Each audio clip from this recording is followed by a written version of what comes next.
Hi guys, this is an unboxing video for Honor 400, the latest phone from Honor. So let's start. Let's see what's inside. So naalis na yung plastic kasi binuksan na nga kanina sa mall.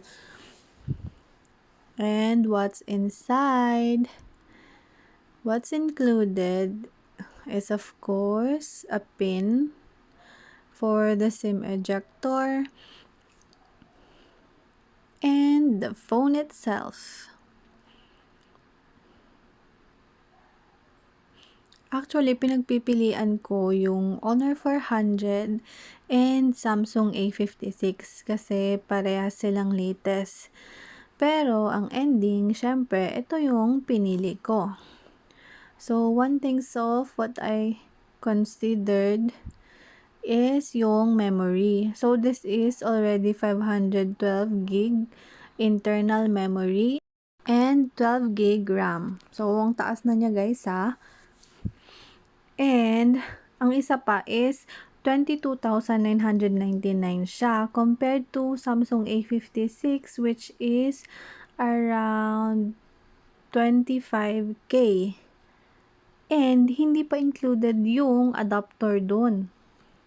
So that's why I got this instead. And of course, hindi mawawala ang kanyang camera comparison. So this is 200 megapixels main cam and 50 megapixels sa front cam. So saan ka pa, 'di ba? Meron na din siyang 4K resolution video capture compared to A56. Okay din naman, but I think this is better for the mid-range.